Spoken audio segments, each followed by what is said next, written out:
Dear Dearborn community, good afternoon. This is Wissam Charafeddine speaking to you. I wanted to share with you some reflections on the New York Times opinion video that was posted recently under the title, Here's How Biden Loses Michigan. New York Times contacted me earlier, about a month ago, and they had this idea of this story about abandon Biden movement and how Dearborn is part of that movement.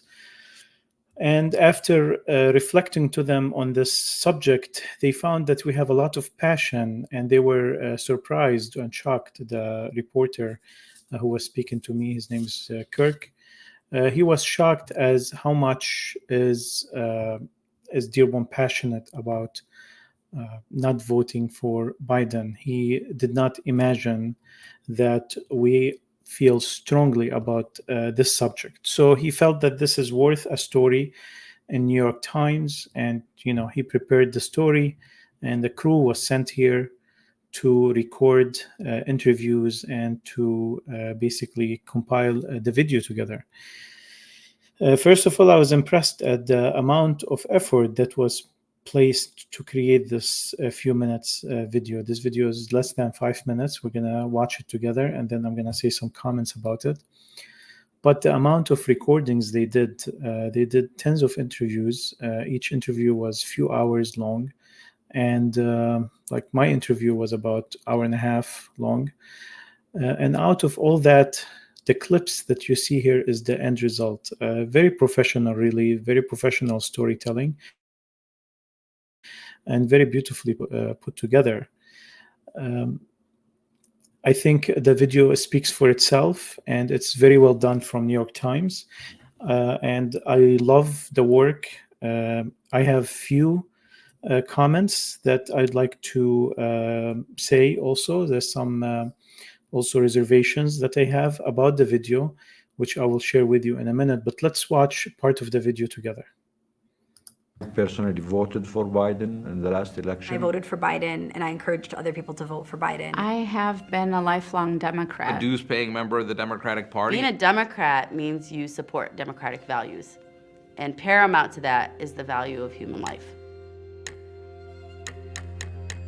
There's no way in hell come November that I will waste my vote on Biden. I will never vote for Biden. I will not be voting for Biden for sure, and no one will be voting for Biden that I know of. A handful of swing states will determine who gets elected president.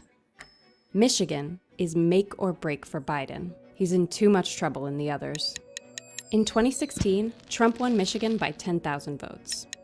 In 2020, Biden won it decisively by 154,000 votes. Can he do it again? The answer to that fateful question may lie in one particular community. Michigan has more than 200,000 registered voters who are Muslim. That's more than enough to swing the state. Dearborn, Michigan is the epicenter of Arab America. In the summertime, you drive down Warren and you smell the shawarma and the coffee that comes from back home. It truly is an enclave. This enclave may pick America's next president. In other words, age isn't Biden's only problem. As long as Biden continues to send weapons to Israel, I can't cast a vote for him. If I were to sign the ballot for Joe Biden, the ink that I would use to sign that ballot would be through blood. Thousands of children who are being murdered. 1, 2, 3. You want me to count? You want me to tell you their names? You want me to mention their crimes? The 1-year-old, what crime did they commit? Listen, Trump is a racist, a con man, a fraud, an idiot, but he might be the sharpest tool to beat Joe Biden. If the election is that close and it's a deadweight tie, I'm going to break that tie, and I'm going to vote for Trump to ensure Biden is held to account. No American should vote for any president who supported a genocide. As we speak right now, we know that there is American bombs that me and you have paid for that is dropping on children in Gaza. The United States is not some third party to this. The United States is actively funding this. Imagine you are paying to murder your own family.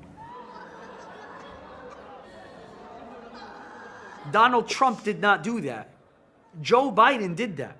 Actual genocide is worse to me than hypothetical genocide. I don't know what Trump would do under these circumstances. I know that Democrats would speak out against it if Trump were doing it. A second Trump's presidency would have scared me before the Gaza genocide. But after Gaza genocide, our worst nightmare has taken place. I'd rather see my community banned than see them slaughtered. I stood proudly with our friend. The state of Israel will always stand with Israel. Proud to be the greatest friend Israel has ever had. People say, but he said this, but he said that. As far as Israel, you should let him go and let him finish the job. Well, Biden is already doing it. We're providing Israel with all the weapons they need and when they need them. Nothing that you can bring me about Donald Trump will ever push me to say that I believe he's a worse threat than Joe Biden. He is the one that put democracy at risk.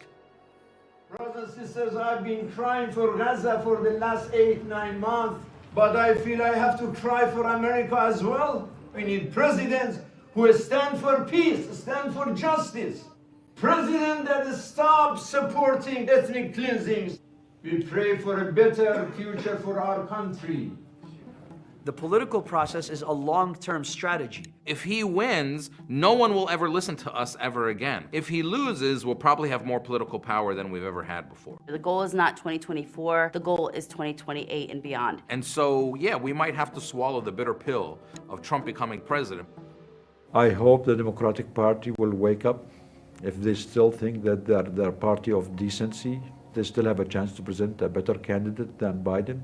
I'm very doubtful that Biden will be removed from the ticket.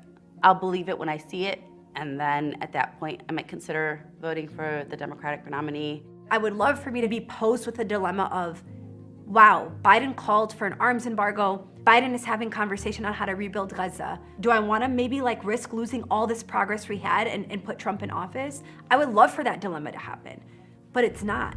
It is your responsibility. Your vote is translating into bullets.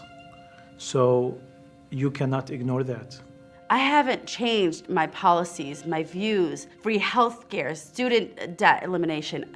All of those things are still things that I love and value and want to see put into place. My conscience is telling me that genocide outweighs every single domestic policy. So I'm voting my conscience in November. So this was the video posted by New York Times. Very beautiful storytelling and very well put together. The community members did a great job in representing the issue. What I wanted to share with you is some of us at least, I don't want to speak on behalf of everyone who participated, but some of us at least were more proactive. So the story focused on what we are not voting, who we are not voting for. It focused on not voting for Biden. And it seemed a little bit that we have a passive agenda. We just are going not to vote as a reaction to the war in Gaza. And it doesn't seem that we have a proactive agenda. While some of us, at least in the video, have, in the actual interview, have emphasized over and over again that we actually will be standing with a candidate and a party that is sharing our values and that have stood against the genocide in Gaza, which is the most important topic and the most important criteria for this next election. Actually, it should be the highest criteria for any society all over Earth in any subject, because there's a genocide taking place for the last 9 months, and there should not be anything above that on the agenda of any organization that has any kind of a human values around the world. So imagine we are in the middle of a place that determines the outcome for the elections of the most powerful country in the world, that is a partner in genocide and is supplying weapons and logistics and intelligence, full diplomatic cover for the genocide that is taking place. So we were proactive, and we talked about voting for the Green Party, and we talked about voting for Dr. Jill Stein. And I mentioned her, at least in my interview, several times. I know Amr Zahar also mentioned her, and I know Dr. Nidal also would have mentioned her, among others. That's something that was cut off totally from the interview. I understand that the interview is focused on the agenda for the topic of Biden losing Michigan, but I think it is a very important context that there is another candidate that is providing an alternative to us, and I hope that the community is very well aware of that candidate and is also aware that there is intentional effort, just like this effort, to hide any information or mention of such a candidate. That is Dr. Jill Stein. Dr. Jill Stein has stood, as the Green Party did, with Palestine from day one, and they continue to do so. That's among all the other issues and values that they stand up for very eloquently and very genuinely, whether it is the rejection of corporate money, rejection of political interest groups, rejection of super PACs, rejection of military complex, etc. So I want to share with you Dr. Jill Stein to end with this interjection, and thank you for listening to me.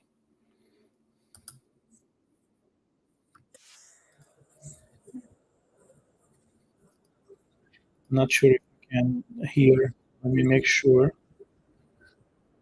that I'm sharing audio.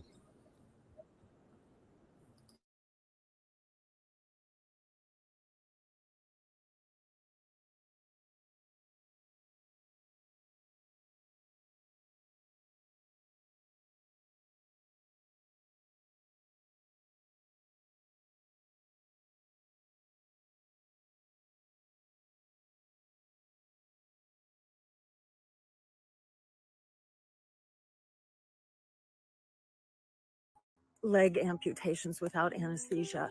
If you've had enough of watching starving babies, if you've had enough of 1,000 children undergoing leg amputations without anesthesia, if you've had enough of destruction of hospitals and the targeting of healthcare workers and patients systematically by Israel, enough destruction of schools, enough destruction of homes, 60% of homes. Basically, Israel is defining all of Gaza as Hamas. All of Gaza is the enemy. Hamas is just the excuse for extinction level war on a people. This is outrageous. If you've had enough, I urge you to help us make the demand Frederick Douglass talked about, that power concedes nothing without.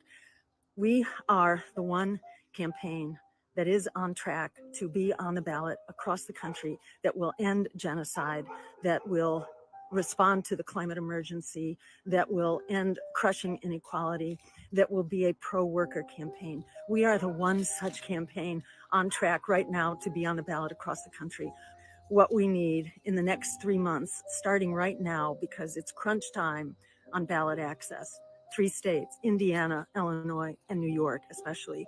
3 states where they are trying to blockade access to our democratic process. They're trying to do that in all states. You probably know about the DNC's hiring an army of lawyers to try to stop independent candidates. That means they're trying to stop their competition, especially their competition for the progressive vote, especially the competition for the anti-genocide vote. They are quaking in their boots about the resistance, which is growing by leaps and bounds. They're terrified of that. You know how much it's going to cost Bobby Kennedy's campaign? They're trying to raise $18 million. It will cost us about $1.5 million because we are a grassroots campaign that is powered largely by volunteers and small donors and everyday people like you. So we're a distributed grassroots network. We can do this in a way that the big corporate candidates, the pro-genocide candidates, cannot. And we have to stand up and stand together and do it now if we are going to be full bore challenging empire. And that means on the ballot in every state. So what we need specifically is about 100 people to maximum level contribution. If there are people out there who can do that, we badly need your support now. This is nothing compared to what the candidates of War and Wall Street do. We can do just a small fraction of that and stop them in their tracks. The other way we can do this is just by us everyday people 30,000 contributions at the $12 level? Are there 30,000 people out there that can contribute $12 this month? That also would get us to where we need to go. So if we all stand up and stand together and recognize what an absolutely critical moment this is right now to stop this genocide, we can do that, because it's not just Gaza. The torture and murder of children on a mass scale is being normalized right now. Joe Biden could stop that with a phone call.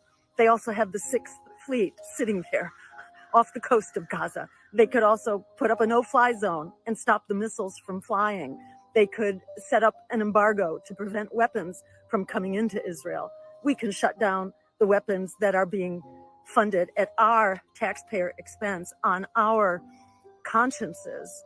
We must challenge power, and we must take that power and throw out these war criminals who are in the business of running our government and running our world. Enough of that. We need an America and a world that works for all of us. We know how to do this. We know what works.